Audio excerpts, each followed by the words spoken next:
Well, hey, how you doing? Welcome back. Long time no see, everyone. We just finished up about 2 hours ago, hour and a half ago at most, at least. Just finished up our reaction to Joe Flacco going to the Cincinnati Bengals. Oh, and CJ Gardner-Johnson gets signed to the Ravens practice squad. Clearly, that is going to be the only football news, especially in Baltimore today, right? Right? Wrong. Odafe Oweh is heading to the Los Angeles Chargers. The Chargers are acquiring edge rusher Odafe Oweh and the Rams 7th in 2027. And the Ravens get back Alohi Gilman and 2026 fifth-round pick. Hope I pronounced that correctly. But they get a safety. They get a 2026 fifth-round pick, which I've seen some things about the draft chart and the value chart on Twitter a few minutes ago. Pretty much a 2026 fifth-round pick has the quote-unquote same value as a 2027 fourth-round pick, which would most likely be what Odafe Oweh got you in a compensatory pick. So Ravens add to the safety room twice today, and a lot of fans, especially when CJ Gardner-Johnson was signed, were like, hey, can he rush the passer? We need more of those guys. The Ravens said, not so fast. What if we got rid of one of those guys? But interesting to see how this is all going to come together. Clearly, the Ravens want to play more three safety looks. I think one of the big things maybe that they are changing on defense is they're going, hey, I know maybe last year it worked out letting Kyle Hamilton, hey, let's put him back there. No big plays over the top. Let's stop that. But the Ravens are getting gashed in so many ways this year that I think the big thing that they are going off of right now is that they want to let Kyle Hamilton be a Swiss Army knife, be the guy we all know he can be. I mean, Kyle Hamilton, he's a five-tool player. He's a guy, he can play all over the field, and he succeeds when he is up against the line, when he is playing in the box and can do what he wants. So what it looks like we're doing here is with the addition of CJ Gardner-Johnson, now you add Gilman to the mix, who I believe actually Ryan and I were just talking about. I believe he played with Kyle Hamilton, maybe a little connection there. But it looks clear at the moment, at least, that the Ravens are going to try to have a more three safety look. Maybe they go and allow Kyle Hamilton to play more in the box, let him free range and do all that. And Russell, no, I don't believe Odafe Oweh does have a sack this year. Let me just check. No, he does not. So Odafe did not have a sack this year. So technically, if you want to look at that, yes, Odafe also was at the end of this season becoming a free agent. So the Ravens get a pick for him. They get Gilman, and it looks like they also, as Adam Schefter reports here, the deal is going to clear the Ravens of, let me show this a little bit better. It's going to free up roughly $8 million against the Ravens cap hit. Going to be interesting to see if this is something that leads to something else. And Christopher, I was actually just about to get into this because I've seen this on Twitter. Are we going to trade for Thibodeau? Bleacher Report, put out their article about, hey, what could these trades happen? And they said Ravens send a second-round pick to the Giants for Thibodeau. Maybe that's it. Could this be the Ravens are clearing cap to make a move to help them this year at the defensive line? Maybe. Could this just be the Ravens saying, hey, we're getting value for a guy that we feel is maybe underperformed? Maybe Adisa Isaac is coming back, getting more reps. I've seen reports or, thoughts on that. I've also seen things like, hey, maybe Ojabo gets, they're going to give him one last shot. Is Mike Green going to get more run now? I think they have the guys, young guys behind Odafe that really I'm not sure his presence was as big as it was in previous years, and hoping he lives up to that potential. But now the Chargers get him. Jesse Minter, the guy that a lot of Ravens fans are sitting here talking about on, what is it, October 7th, as could he be the future Ravens head coach? That young defensive mind. Sorry. Could that be something the Ravens look at? Well, Odafe Oweh is going to get in that scheme a little bit early as he goes out to LA. Very interesting trade. And let's be honest, it kind of caught at least me by surprise. I did not think the Ravens, after their earlier moves to add to the defense, were going to subtract from the edge rush group of all things. But they think that maybe, hey, they like the value. They like getting Gilman in return. He's been a starter for 2 years for the Chargers. And I'm expecting them, the biggest reason that they wanted to get Gilman, the biggest reason they wanted to get Gardner Johnson is, hey, Malachi Starks is a rookie. You lost our Darius Washington last year, and then Kyle Hamilton then had to play back in his natural safety position because it was he and Starks. Now the goal is probably, let's get some more 3 safety looks out there. They're going to want Kyle Hamilton to hang around, and I'm going to pull this one up again just to have this as the one sitting there. And I think that may be where they are going with this move. Try to get Kyle in advantageous spots. Maybe we're going to see him blitz more, use him as a Swiss Army knife, and go from there.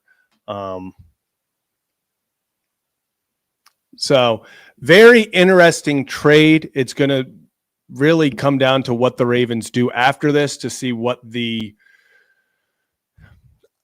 I don't want to say the reason for it, because yes, they get some much needed cap relief. I mean, $8 million this year is $8 million. That is now a lot of wiggle room. Do they go for a Christian Wilkins? Do you sign him? I used to think, go get Justin Simmons. It's clear with Gardner Johnson and then Gilman being added, they're not going to go after Simmons. That seems pretty clear, but very, very, very intrigued to see what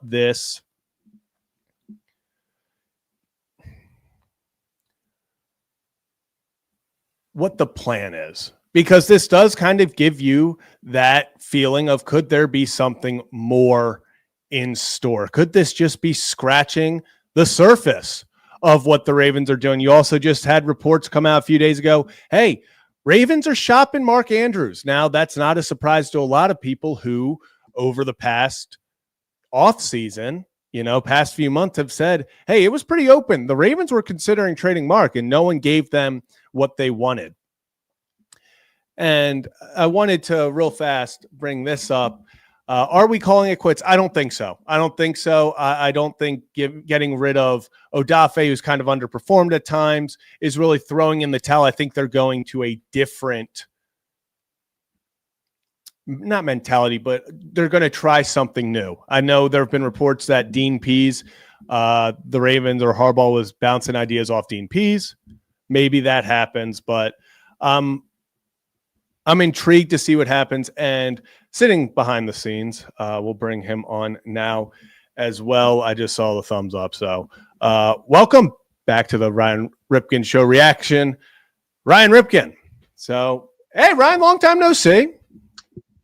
Yeah, I know everyone has been – the biggest storyline of today, obviously, is that there will be usage of Camden Yards this year, as the Los Angeles Rams will be using Camden Yards in October. Woo. So there will be action, right? A winning team practicing in October at Camden Yards. We all saw it coming. We all knew it. That's how we drew it up. That's what everyone thought. But in all seriousness, I saw Adam Schefter put out a message earlier. And I mean, you understand this. It's just kind of like with baseball and the trade deadline. So if you're new to the channel, the 2 sports that we cover the most are baseball and football, right? So if you're new to the channel, though, hit that like and subscribe button while you're at it. But when the trade deadline approaches in baseball, Zach, we start to see some desperation from teams. You can see people do homework. And then in baseball, though, it's usually that last day where there's a flurry. Yeah. The NFL is not exactly like that. The sense of urgency doesn't typically come on the deadline day. It's in advance, right? So right now in the NFL, you are starting to see some, not going to say completely desperate, but urgency set in the NFL because of where teams are. And as we are now moving into week 6 of the NFL season, right? So right now, I'm trying to look up the exact deadline date, Zach. It is. I think it's week 9. I believe it's that week 9 for. So what I mean, when you get that confirmation, but the main thing that we're talking about is week 6, just like earlier, why the Bengals made the move for Joe Flacco is they felt the urgency that they couldn't afford after seeing what Jake Browning was doing, turning the ball over too much. So they thought they would make a move to get quarterback help. Yeah. You just saw, obviously, the Chargers felt like they needed a pass rusher. And the Ravens earlier today, they signed C.J. Gardner-Johnson to the practice squad, and now they trade Odafe Oweh. And the bigger part of this is that if you're a Ravens fan, you understand Odafe was a player that had all the potential but didn't have the results on the field that fans were hoping for. So the Chargers hope that they get that out of Odafe. But that $8 million cap space getting cleared up, Zach, EDC and the Ravens are not known to make a move to say, hey, we're selling off, because we just mentioned earlier, still in Vegas's mind, the Baltimore Ravens are still the favorites to win the AFC North because the schedule gets very favorable in the second half or after the bye. I consider the second half of the season when the bye's done. Post bye, it's interesting. So here it is. Did you get the exact deadline date? Yeah, so it is November 4th. It is I believe, let me just make sure, the Tuesday following week 9. So after Ravens play week 9, that Tuesday is the trade deadline on November 4th. So we are under a month. And actually, Adam Schefter, before, we were talking about this with the trade deadline, was talking about how this year there's going to be a lot of trades, but he kind of, as you alluded to, they're not going to happen at the end. He was like, these are going to be 12. I believe he said 12 to 14 trades is what he saw happening in that 12 area. But it's going to be in these, 2 a day or 2 a week. Early on in a week, you get 2. Go on that next Tuesday, you get another 2 or 3. And then that next Tuesday, you get another 2 or 3. And we're going to go from there. This seems to be, I love me some Joe Flacco, Ryan. I love me some Joe Flacco, but it seems like this is the big, this is a trade deadline move. Let's see what happens. This is a young, talented player that's underperforming. And actually, I think Jack Settleman just tweeted it out, and I kind of agree with him. He said, I don't see this as the Ravens punting on the season. I see this as the Ravens punting on a player that has underperformed, and they knew they were not going to re-sign.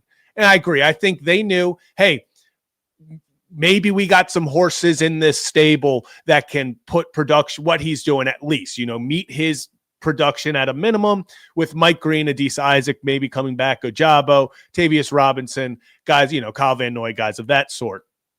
Can we get rid of him, take a 2026 fifth round pick,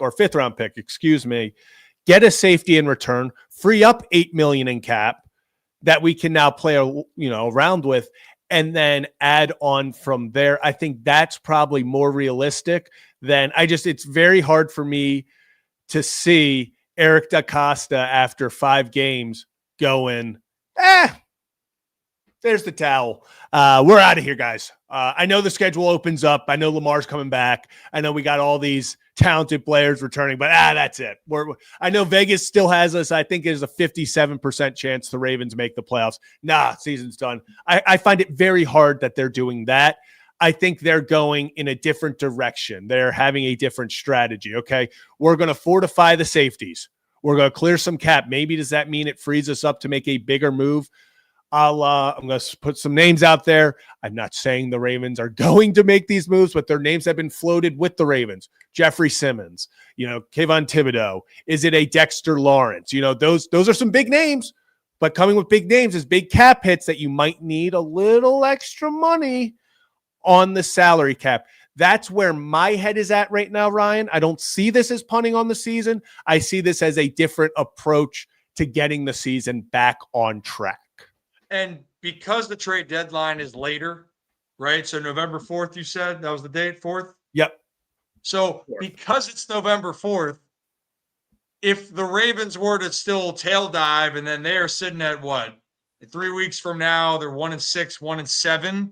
Okay, then you can start to see some pieces really get pushed, and then some of those desperate teams might want to make a move.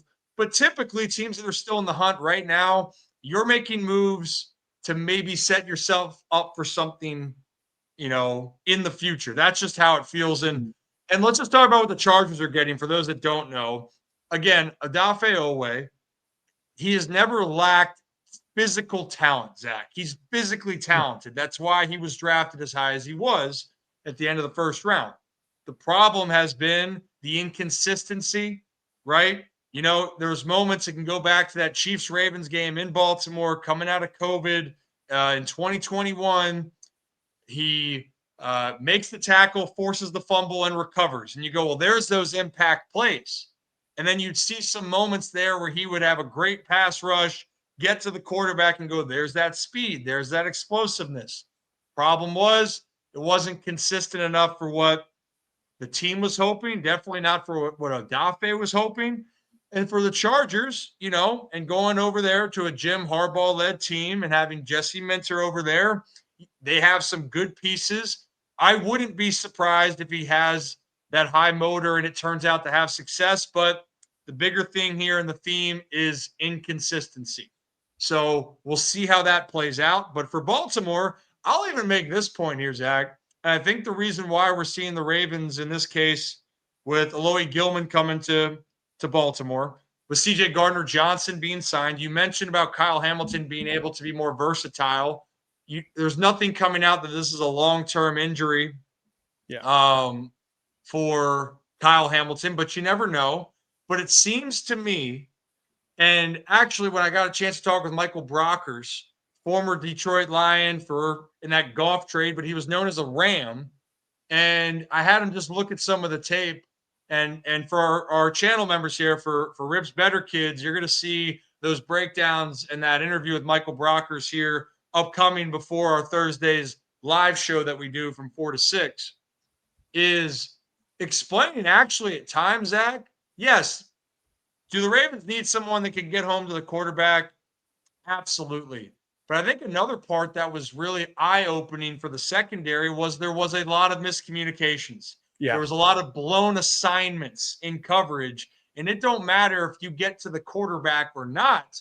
If you have problems in your secondary where you don't know where guys are supposed to be, you're going to be in a lot of trouble. And that's what actually we were breaking down with Michael Brocker, Zach. We went through like the Kansas City game, went through even when they were playing Detroit. And yeah, there are some moments that are glaring. But the bigger part, if you watch that Houston Texans game, yeah, C.J. Stroud had some time. But C.J. Stroud also, it seemed like some guys were just in good positions at all times. That there was either a breakdown in the secondary or it was too easy. They didn't have to make any adjustments here. So for the Ravens, I just think that that's a telling sign for me, Zach. I think that maybe they're going to be looking for another pass rusher, or that they're even acknowledging that they need more veteran help in that secondary because there is a lot of holes that they're trying to fill. Yeah, and listen, the secondary was a massive, massive problem over this past week against the Texans. I've seen a lot of people doing film and stuff talking about, like you said, miscommunication, stuff like that. So I think, maybe the Ravens are kind of working backwards on a solution. So they're saying, okay, can't get a lot of pass rush. Well, if we get rid of Odafe, having Odafe versus not having Odafe, is that impacting the pass rush much? If they're saying no, let's get a safety. Let's try to really get that settled in and settled down. I don't think it is a coincidence. They're getting these guys the week before your bye week. I think Sunday is still let's just hope for the best. Let's hope everyone has fun. Hope guys can, go fight, go play, go play hard, maybe escape with the win. But at the end of the day, you still understand the battle ahead with the guys you have injured. I think this is one of those things where they're going to try to shore up the secondary, and it starts with the safeties. They have talent at corner. I think the depth at safety was very much exposed this past weekend. After Kyle Hamilton goes down, or Darius Washington, obviously, on the IR. So it was Malachi Starks and then a lot of unproven, undrafted rookies or young guys with not a lot of experience. So the Ravens are going, let's get some experience, like you said, in that secondary. Let's shore up communication. Let's make sure none of that is an issue again. And then we'll go from there. I do still think they are not done trades, and I'll make sort of a bold statement. I don't think they're done going trades both ways. I think we could still see Mark Andrews get traded. Brenton Strange on the IR in Jacksonville, who might need a tight end. I've seen that floated around a few times today. I think they're going to be the Ravens. Ryan, you love them or hate them. The Ravens are not afraid to operate in, we're looking at this year with one eye, but the next eye is looking at the next 2 or 3 years. So if they're going, hey, we're going to free up some more cap this year by trading Mark Andrews away. We still have Isaiah Likely step up. Maybe they're giving him an extension.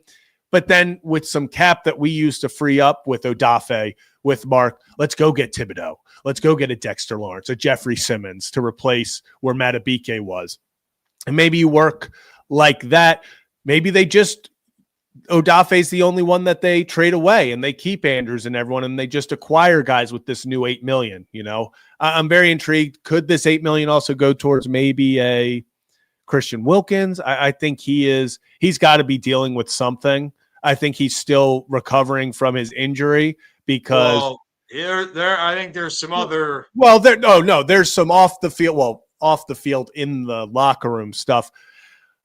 But Ryan, unfortunately, as we've seen in the National Football League, if you have talent and you're able to play, usually a team's gonna give you an opportunity. I think there is sort of maybe he's rehabbing, because that was a big reason why he did leave Vegas, was he wanted to rehab one way. They wanted him to rehab another way.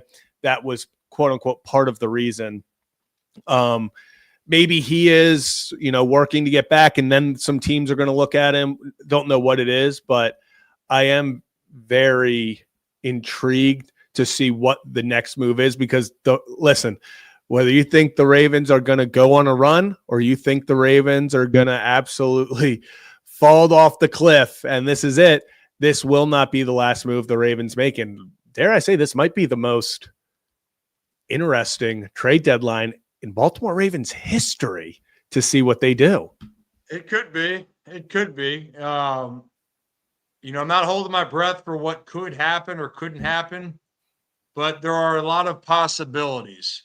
And that's just the way it's going to work. The crazy thing with this whole thing, Zach, is that this isn't like previous years where the AFC has these clear-cut teams ahead of the pack. I mean, right now, the best team in the AFC is the Jacksonville Jaguars and the Buffalo Bills. Mm-hmm. So if those are the top two teams in the AFC, the Steelers are right there with one loss, but that's the team that's leading the AFC North. And we just mentioned on our last live about a couple hours ago, whenever it was, Zach, Pittsburgh's going to have a gauntlet of a schedule that they're going to have to face. And if they win those games, then they should win the AFC North, but it's going to get interesting.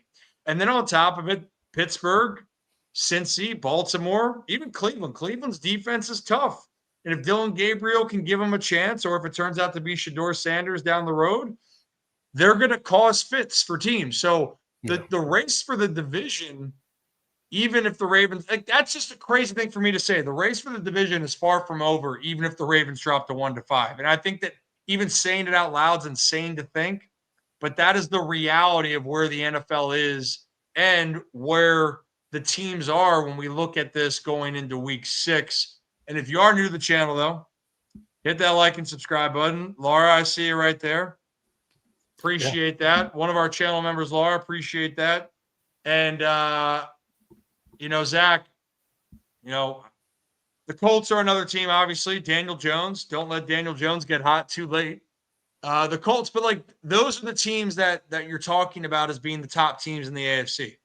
Yeah. And if you said that going in, you would go, I don't believe you. You wouldn't. But do I still believe in the Kansas City Chiefs, Zach, until they're out? I will never. I literally, until the clock hit 0-0 and the NFL announces officially the Chiefs are eliminated from the playoffs or from contention or whatever, the Chiefs are the Chiefs. They are never out of it. I mean, it's one of those things where I like how you put it. This is the year that it's wide open. I mean, heck, Charles, you're talking about the Colts. The Colts are giving I don't know, can Daniel Jones keep it going? I don't know. But at the same time, who's to say them, the Chargers, couldn't put it together and go on the run, like, hey, and I'll say this, I don't, the Bills are the Bills right now. The Bills are a Ravens fourth quarter collapse away. If that didn't happen, people would be questioning the Bills right now. You'd be sitting at 3-2. You had a very ugly win against Miami, and then your other two are against the winless Jets and the Saints, and even the Saints hung around a little bit. So while the Bills are the standard right now in the AFC in terms of 4-1, they're winning games. They're winning the games they are supposed to win. I think it is still wide open. I don't think there is a quote unquote juggernaut in the AFC where we felt before, where it's like, yeah, it's the Chiefs are going to win it unless somebody can somehow, it's like the Tony Romo talking, where it's like, ooh, I don't know about that one, Jim. It's like, I don't think, you start mentioning other teams. It's like, oh, it's the Chiefs. It's the Chiefs. It's open this year. It genuinely feels very, very open. Yeah, and also that's the case. In my mind, this is why if there's any favorites still in the AFC, I'm going to say it's the Chiefs until they no longer are in it, because they've earned that right. But just a couple weeks ago, people thought the Chargers were the best team in the AFC West. They dropped 2 in a row. People thought the Denver Broncos, they're going to arrive. And then they had some games that they felt like they could have won. They didn't win. And then they go on the road and beat the Philadelphia Eagles, who, by the way, Philly was undefeated, but they were the second worst offense in yards per game. So every team truly has flaws this year. So it'll be interesting to see. And for the Chargers right now too, I'll be curious if they're going to make more moves, because I do believe LA is a very good team. Omarion Hampton's out for 4 to 6 weeks. He's on IR. Then you also have Najee Harris lost for the year. So they're going to look to be aggressive. We've seen the Bengals make a move for Joe Flacco. It's that offensive line. But what does Joe like to do? He loves to throw himself a deep ball and check that puppy down. Yeah. So those are things that could be strengths to the Bengals. And then for the Ravens, you cleared up cap space and you added a veteran. You added 2 veterans today, both safeties. So it's going to be very interesting to see what's going to happen here. And I wanted to give a little bit more context. Shout out Spencer Schultz for putting this out here. So in weeks 3, 4, and 5, Odafe Oweh's snap count went 28, 33, 26. In others, week 3, Mike Green had 52 snaps. Week 4, Mike Green had 45. Week 5, he had 42. Tavius Robinson had 54, 57, 50. So he was getting out-snapped by Tavius and Mike Green. Maybe that was a little writing on the wall that they trusted these guys more. Maybe it's the upside of Mike Green that they're like, hey, right now we think you and Oweh are similar. Maybe Oweh's got a little bit more on you, but the potential, you're younger. We want to give you the run. I think a lot went into this, and then you can't complain about $8 million in cap being freed up. I still, and even Jeff Zaribik tweeted out a few minutes ago, he's like, just something tells him, EDC's got something up his sleeve, because it's I don't know, and I do want to put out there as well, Gilman is a free agent at the end of the year. So this doesn't really scream throw the towel in for the future. If they got a young guy that had 3 or 4 years left on his contract, then it's like, ooh, this was a move for the future. They clearly still want to go for something this year. It's not like they were focused solely on the future for this. I think maybe this was a move to clear up some cap, get you a draft pick this year, and then see what you can do and maneuver. And like I keep saying, a different approach. It's a different approach, man. And here we are. What's also different season for not just the Baltimore Ravens, for a lot of team, but different approach, different season. The Ravens are 1-4. They just traded away Odafe Oweh to the LA Chargers. In exchange, draft pick and Alohi Gilman safety is coming back to Baltimore. And also today, we saw Joe Flacco now add his third AFC North team to his what is that in the Avengers, like Stones or whatever? Yeah, the Infinity Stones. Infinity Stones, that's what it is. So Joe Flacco is now one AFC North team away from completing his mission. But I can't stomach if I ever see him in a Steelers jersey. No, that's where I draw the line. It's already getting a little too weird. I made the exception for Cleveland because Cleveland's Cleveland. Getting a little weird in Cincinnati. I will stop watching football. Yeah. I will never respect the NFL again. Talk about just childhood crushed. If I see Joe Flacco even even show up there for a tryout. If I even hear a sniff of a rumor, it's just going there. Joe Stack, Joe no. Flacco. No, Stack, no. We're not. No, Rip After Dark. You know what? We're not going to bring it back. But I think that kind of covers. I think Zach, is there anything else you wanted to? No, we're not rounding out the AFC North stack. But is there anything else that we wanted to cover? I know there's a lot. I got to just run to make sure I'm taking care of the next meeting. If you want to finish it out, Zach, you can. Yeah, if you want to go, I'll finish it out, and then I might, depending, might go Kevin and Zach react to talk about everything that happened today in a little bit with Kevin Ostreicher once he gets off there. So that might be in the cards. I'll plug that in a little bit. But yeah, if you want to get out of here, I will finish this up, give some final thoughts, and then we can get out of here. Yeah, keep doing that. And for those that are new to the channel, we are usually live from 4 to 6 on Mondays and Thursdays. And then Sunday mornings, we go live. And you'll get up on Sunday mornings to have a little fun. We have call-ins for our members, for the Ribs Better Kids. We appreciate you guys. And if you want to be a channel member, Ribs Better Kids are good kids. Click that join button. And we usually are in our studio, but when there's a breaking news, then we just do it from wherever the heck we are. I'm just sitting down in my office space doing work, and you're in your man cave over there, Zach. That's just how it works. But that's what we're rolling with. Again, for the Better Kids, Michael Brocker's interview we will have coming out here shortly. And I don't think I put out the full Jimmy Rollins interview yet, so I'll drop that as well. Love it. So stay tuned for that. But Ryan, you head out here. I'll say a few things, and then we'll wrap this thing up. But appreciate you joining. Hit that like and subscribe button. Very interesting day. And you know what? I'll bring this back up just because. No, I want to be the bigger one. So yeah, very interesting day. I actually just put out a tweet kind of saying that the rest of the NFL's got to be looking at Baltimore and be like, what? Like, what is going on? Very intriguing day. Seems like the Ravens are valuing having some secondary help over the production of Odafe Oweh, or if you want to say it, the lack thereof production. I just mentioned it to Rip, but also want to give it to you guys as well.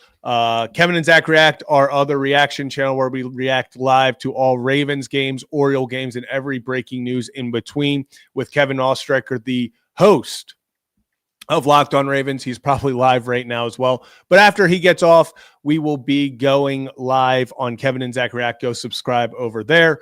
But you guys, I want to hear from you before I get out of here in the chat. So what are your thoughts on today? What are your thoughts on today? Does this make you feel better about the season? Adding CJ Gardner-Johnson, adding, Lohi, adding Gilman.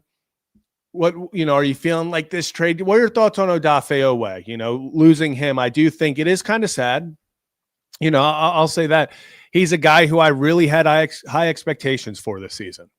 If you're a Ravens fan, if you're watching and you are familiar with Baltimore football, it seems like everyone was prepared for the Odafe Oweh Ravens edge rusher in a contract year bump. It feels like that is the most typical thing we see from a Ravens pass rusher. They have some few good years, and then that final year they take off. Zadarius Smith, Matthew Judon, Paul Kruger, if we want to go all the way back to that. you see guys go on and get these big contracts, Courtney Upshaw, things like that, Pernell McPhee. So I think this expectation was, hey, Odafe Oweh is going to take off this year. He's going to have a great year, help the Ravens compete for a Super Bowl, and then we'll go from there. Whether he moves on or whatever, we'll go from there. His time's cut short. Odafe Oweh is no longer a Baltimore Raven after 5 games. No sacks for Odafe. Let me pull up his career stats real fast just so we can round out officially his career in Baltimore.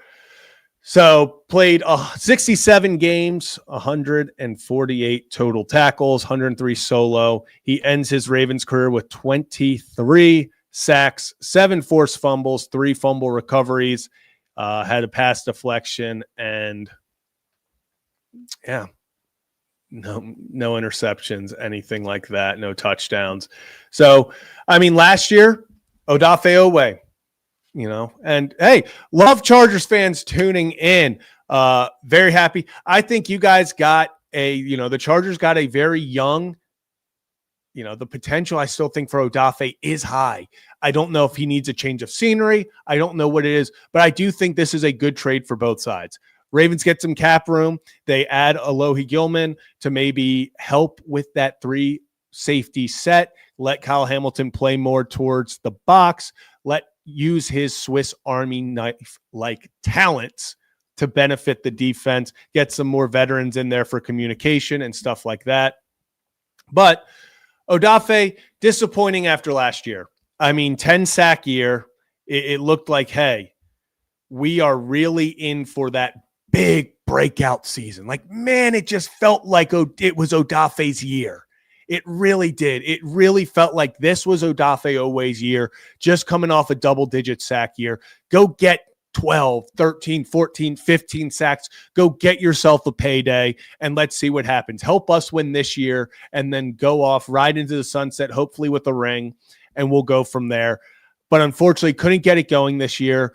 Started getting out-snapped by Mike Green, by guys like that. You add back Kyle Van Noy, and then it really it made Odafe Oweh expendable on the final year of his contract. Like it says here, give up Odafe and the Rams 7th round in 2027. That is the pick that the Ravens acquired with Tre'Davious White last year at the deadline. And then the Ravens get back Alohi Gilman and a 2026 5th round pick. I've seen people talk about the draft chart and the value for draft picks. A 2026 5th round pick is close to the value of a 2027 4th round pick, which is most likely what you would have gotten for Odafe Oweh as a compensatory pick. So we'll see what happens there. We'll see what happens when he goes to LA. And this is a great point. Odafe, you now add him with Mac, with Thule. This is this is a trade that I think really benefits. This is going to put Odafe in some advantageous spots, and I think he can work with this. I really do. The Chargers have a lot of safety depth, and that's something that the Ravens did not have. They don't have it. So we'll see what can happen for both teams. And I'm seeing, talking about, getting burnt too many times for us. He's better in the box, but not as a deep safety. I'm going to be honest with you guys. I'm not as, first on Gilman. So I got to go watch some stuff on him to get my opinion. But yeah, I've seen mixed things. He's been good at times, get burnt at other times. So going to be very intriguing to see how that happens. And how this plays out for both teams. I'm about to wrap it up here, but as I said, in probably the next, hour or so, I'm going to go live again for Kevin and Zach React. If you're not subscribed over there, go over there. It's with Kevin Ostreicher, the host of Locked On Ravens. He's live right now. I'm live right now as well, but then we come together to talk about it as one with you guys, answer questions and all of that, give you some more insight. So hit that like and subscribe button, not only here, but over on Kevin and Zach React. Appreciate everyone for tuning in. Odafe Oweh traded to the LA Chargers. And hey, we'll see what happens. Clears $8 million in cap. But that's going to do it for this reaction. I shouldn't say this will do it because, like I said that last time, and then we came immediately back like an hour later. So all moves aside, this is going to be it for this channel for the day on live reactions. I'll be live over on Kevin and Zach React in just a few, probably in less than an hour. So head on over there if you want to continue the conversation. Thanks for tuning in. And that's going to do it for this edition of our little Ryan Ripken Show reaction.